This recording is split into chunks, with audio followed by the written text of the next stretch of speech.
Continuing production of The Open Mind has been made possible by grants from the Rosalind P. Walter Foundation, the Bluestein Family Foundation, the Joan Gans Cooney and Peter G. Peterson Fund, the Malkin Fund, the May and Samuel Rudin Family Foundation, the Joanne and Kenneth Wellner Foundation, the Alfred P. Sloan Foundation, and from the corporate community, Mutual of America.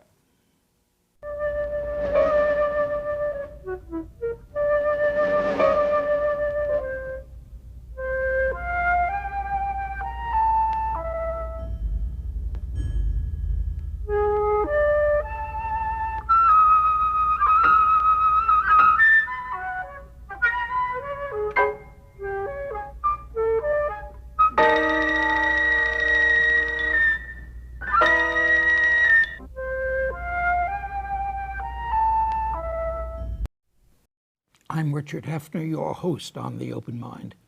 And surely over the past half-century and more, this program has often been blessed by the rich legacy of Andrew Carnegie, in the form both of financial support from the Carnegie Corporation of New York and of keen intellectual participation in our on-air conversations by such of its leaders as John Gardner, David Hamburg, and Vartan Gregorian. Then, too, as an American historian, I draw heavily upon Carnegie in my documentary History of the United States in describing the harsh competitiveness and brutal social Darwinian ethic of our industrial age following the Civil War, and including as a key document of the period Carnegie's own essay on wealth. Yet we've not spoken much here about Andrew Carnegie himself, until today, that is, now that I've lured David Nasaw, whose massive, best-selling Penguin Press Carnegie biography has been so widely acclaimed. The author of another major biography of a controversial American giant, The Chief, The Life of William Randolph Hearst, David Nasaw is Distinguished Professor of History at the Graduate Center of the City University of New York. Now, last evening, I went back into my now rather ancient file titled General Good Things to dig out an issue of the Saturday Review dated February 6, 1954, in which I rather remembered that my own teacher, Columbia's Alan Nevins, had done battle with Matthew Josephson, that other great chronicler of our past, essentially as to whether Andrew Carnegie and others such as Rockefeller, McCormick, Westinghouse, and Ford should be remembered today as America's robbed barons or as her industrial giants, a question that I would now put to my guest. What do you think? Terrific question. I would say no. I think that the term robber barons was originally used to describe the railroad entrepreneurs, the railroad builders, Stanford, Crocker, Huntington, Gould. And they were called robber barons because, like the old robber barons in medieval times, in the feudal period, who made money immorally, if not illegally, by putting toll gates on their property, and you had to pay to go through their property. So it was said that the railroads robbed. They were barons, they didn't need to do it, but they robbed the common people. They robbed the nation. They robbed people who could not afford it by putting extra tariffs, by exploiting the good people of this nation, by charging more than they should for the privilege of riding rackety railroad cars from one destination to the other. Now, I think of Carnegie as different, and Rockefeller and Ford and Edison and Westinghouse. They were certainly not saints. They were certainly not out to save consumers or purchasers of their products money. They tried to get the most they could, but they manufactured something. They made something. They made steel. They got oil out of the ground and refined it.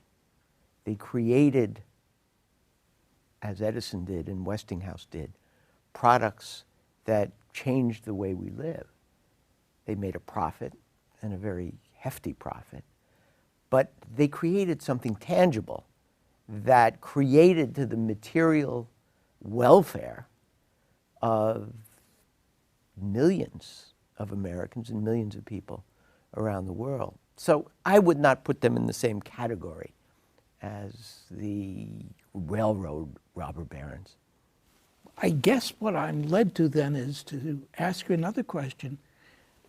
And I don't know how I could find the answer in your great biography.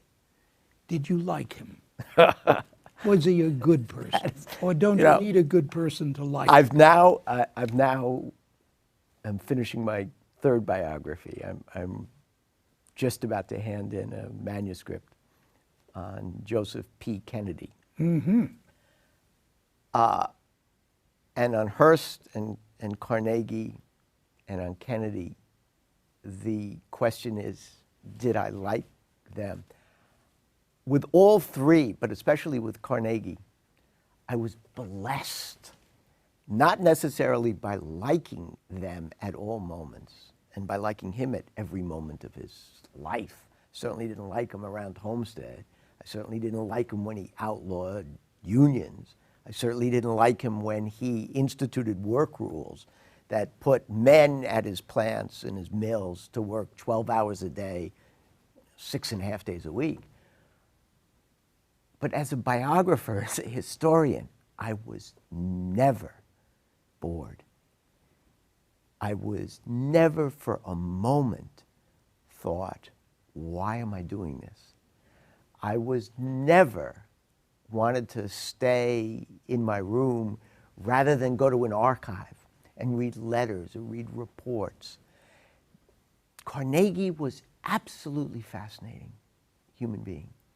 And of the three larger-than-life characters that I've written about, Carnegie sustained me and sustained my interest and fascination because he had this spirit, this optimism, this buoyancy, this sense of taking joy in every breath he took, every morning he woke up and every evening when he went to bed. He was also an extraordinarily wonderful writer. He was garrulous in conversation. He said too much rather than too little. So you indicate. Yeah. His wife, they worked out hand signals. So when they were at a dinner party, Andy, he went keep off quiet. much too long. She would signal to him, enough, enough, enough, enough. And for a biographer, that's wonderful.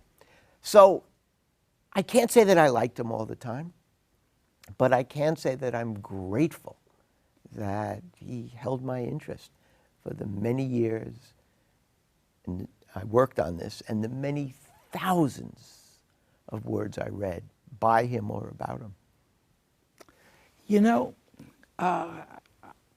I come away from what you're saying, David, with the feeling that your answer is, I didn't like any of those three guys. Now, I know that's unfair because it flies in the face of what you've just said. Fascinated by them all, Joe Kennedy, William Randolph Hearst, Andrew Carnegie. How could you help but be? They were so much bigger in size than all the rest of us. But as I read Andrew Carnegie, I had the feeling that you were appalled by a number of the things. You mentioned some of them. Yeah. The work hours, increasing them, Yeah. the philosophy that he expressed that was social Darwinian. Am I wrong at that? No, you're not wrong, but it's not my task as a historian to stand in judgment Why of not? the people I write about. It's my task to present their lives. I don't believe in objective history. I believe in being fair, and I believe in sticking to the sources, and I believe in doing everything I can to avoid error and avoid mistakes. But I'm not God. A historian can't be God. A historian can't rule from above. Historians can't traffic in theological terms of good or evil. We're all, bundles of contradictions. We do things that are admirable, and we do things that are less than admirable.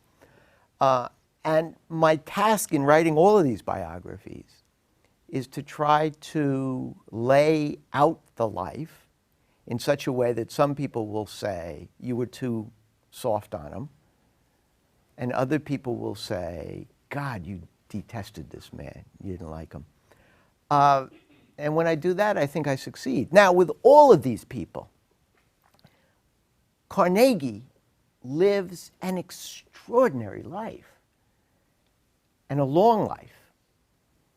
And the second part of his life, he dedicates to world peace and to giving away his money for the betterment of mankind. His years as a peace activist, his years, the money and the energy he expends in trying to stop the Great War, World War I, which he sees coming, are admirable. And I was taken by this. His career early on, in which he raises himself from rags to riches, and the only American industrialist or entrepreneur who really comes from rags to riches. The rest don't. Carnegie does. There's something admirable in that. Even then with there's the the period 12-hour workday? Well, I said early. Then there's the period in the middle of this life, of this long life, in which, day after day, letter after letter, I'm appalled. I'm appalled. By what? I'm appalled by the self-assurance, the self-confidence, the God-like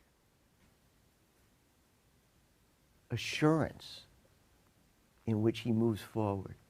The traditional story of Carnegie is that once he begins to give away his money and decides to give away his money, he becomes a kinder, gentler, loving soul who could, just like a philanthropist. I found the opposite. I found that once he decides to give away his money, and he decides to give it away early in life, in middle age rather than later, he decides that he's going to give away his money before he goes into steel, before Homestead, before the strikes. Once he decides to give away his money,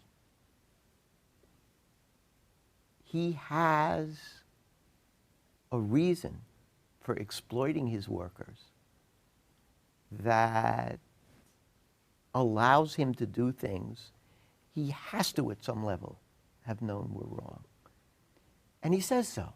This is the social Darwinist side. He says that to benefit mankind, to benefit the larger community, people are going to have to be sacrificed. Herbert Spencer, the original social Darwinist, is worse. Herbert Spencer says poor laws will save poor people from starvation. But is that the best way to spend government money, tax money, state money, charity, to keep alive these people? So Carnegie understands that in order to produce the cheapest possible steel and make the largest profit and expand Carnegie Steel, he's got to cut all his costs, including labor. He's got to provide the most efficient workforce. And that's a workforce, his engineers tell him, is one that works 2 shifts, not 3 8-hour shifts, but 2 shifts. And he does it because the more money he makes, the more he can give away. And I think one of the reasons he leaves Pittsburgh for New York is because he doesn't want to look the squalor, the degradation, the human degradation he's created. He doesn't want to look it in the face. It's no accident that Frick is the man who leads the union busting at Homestead and elsewhere. Carnegie rarely visits Pittsburgh. He spends half the year in New York, where he wants to be a writer, an intellectual, a great man, and he is. Well, And he spends half the year in Scotland. How do you evaluate this judgment that he's made? You and I know from the incredible number of Carnegie foundations, from the incredible sums of money that have come ultimately from his riches to benefit, as I said, this program and so many, many, many, many worthy institutions in our times. I mean, innumerable. And the 100th anniversary now of the establishment of all of these foundations, institutions, testimony to that. How do you evaluate that notion that I've got to build on the backs, perhaps, of workers? Yeah. I've got to build more and more profits so that those dollars can go not to my children, I will provide for my wife and child, but to these great causes, to benefit mankind. I find it morally reprehensible, but understandable. The best answer to that question was Vartan Gregorian, who you've had on the show recently. We gave, when my book came out, we had a conversation at the New York Public Library. And someone in the audience asked that question directly. And a lot less kinder than you have asked it or posed it. Someone said to him directly, don't you feel guilty or don't you feel ashamed giving away the money that was earned, that was made by the super exploitation of workers? And how can you do this? And Gregorian said something to the effect of, yes, I feel that there was no need to do that. That Carnegie could have made a healthy profit. He could have made millions and millions of dollars to give to the Carnegie Corporation and have provided for the welfare of his workers. It's not either or. And yes, the Carnegie Corporation would be a smaller corporation if he had paid his workers a decent wage. But we would still be able to do good. And I both regret that he exploited his workers, but I think that much of the good that we've done since then is worthwhile. It does, of course, put the focus back on the Spencerian notions that Carnegie seems to have adopted whole cloth. Was he aware of having a philosophy that would guide him? Certainly in the essay on wealth, he gives wonderful expression to it. Yeah. One of the reasons he was a wonderful subject is that you don't have to, with a man like Rockefeller or Edison or any of the other industrial founders, the so-called robber barons, you have to guess at what's going on in their minds. Carnegie, you don't, because Carnegie lets you know in his letters to his friends and in his published writings. He is absolutely convinced that the laws of social evolution, which Herbert Spencer lays out, that we call social Darwinism, that the world and its inhabitants are going to live better and better and better lives. There will be some setbacks, but progress is inevitable. But in order for there to be that progress, in order for people to live longer and live better and eat better and live fuller lives and richer lives, something is going to have to be sacrificed. And Herbert Spencer teaches him that, and he accepts that. Now, for Carnegie and for the so-called robber barons, I'm going to use that term, though I Can't avoid discounted it. No, earlier. It's the best one around. Herbert Spencer does an incredible service. If Herbert Spencer hadn't written his social Darwinian tracts, they would have had to have invented him, because he is the perfect excuse. Whatever they do, whatever crimes are committed against humanity, against the environment, they can be excused for the greater good of the greater people, the greater good of the larger population. And again, some people will have to be sacrificed. In this case, it was the workers in the Carnegie steel mills in Pittsburgh and surrounding areas. Would you say that all three of your subjects adopted a social Darwinian philosophy? Kennedy, as well as Hearst, as well as Carnegie? No, I don't think so. I think that Carnegie, the exploitation in the Carnegie mills is more palpable, is more direct than anything that went on in Hearst's enterprises or in Kennedy's road to wealth. Now, on the other hand, one can well say that Carnegie produces, his way to wealth is through producing something. And Carnegie said over and over and over again, I am not a speculator. I don't gamble in stocks. I make my money, I'm putting words into his mouth, the old-fashioned way, by producing something people need. Hearst's wealth comes in a slightly different way, and Kennedy's as well. But they don't feel the same obligation that Carnegie feels to explain himself. They don't have this same need to say, I'm a good guy. Here's why I'm doing this. There's an extraordinary example of this at one of the dedications.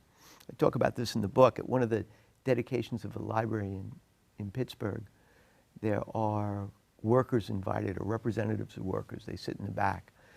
90% of the audience is politicians, bankers, the recipients of these charities, the upper elites of Pittsburgh. And Carnegie at one point looks to the rear and he says, there are workers here. And he said, and I salute you. And he said, you probably think that you and the world would be better off if instead of saving this money and building a library, I had given it back to you in wages.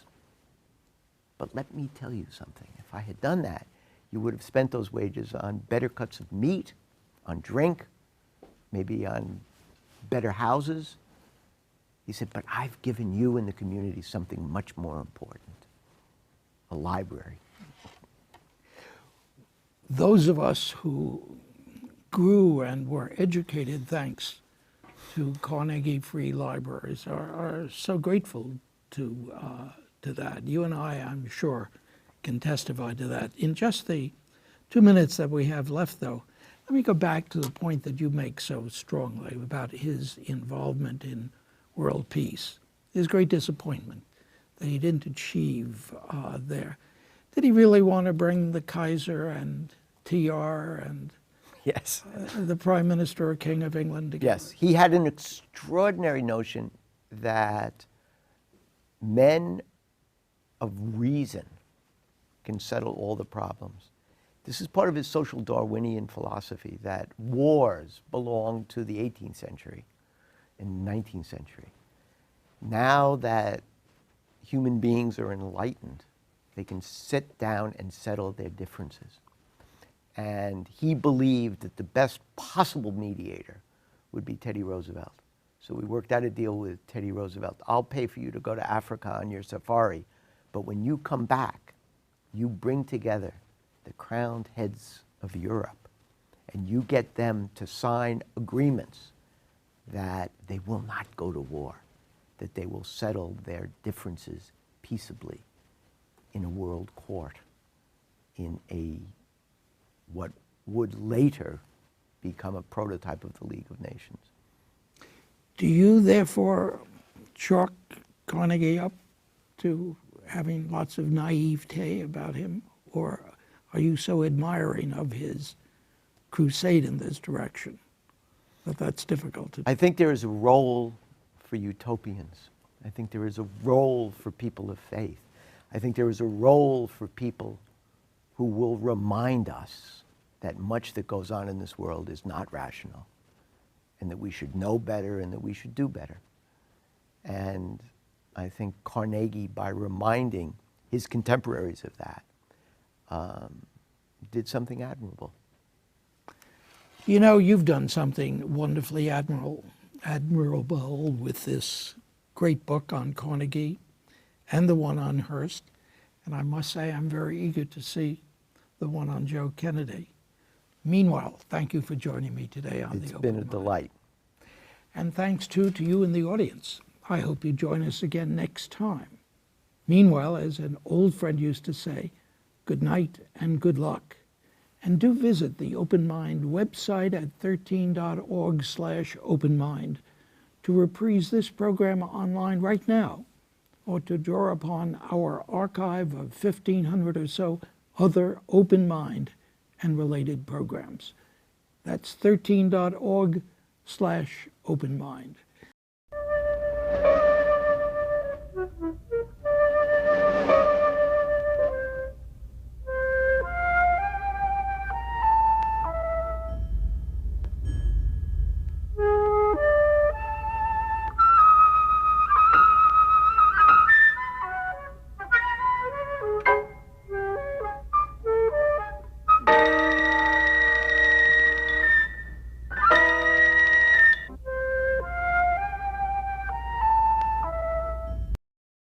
Continuing production of The Open Mind has been made possible by grants from the Rosalind P. Walter Foundation, the Bluestein Family Foundation, the Joan Gans Cooney and Peter G. Peterson Fund, the Malkin Fund, the May and Samuel Rudin Family Foundation, the Joanne and Kenneth Wellner Foundation, the Alfred P. Sloan Foundation, and from the corporate community, Mutual of America.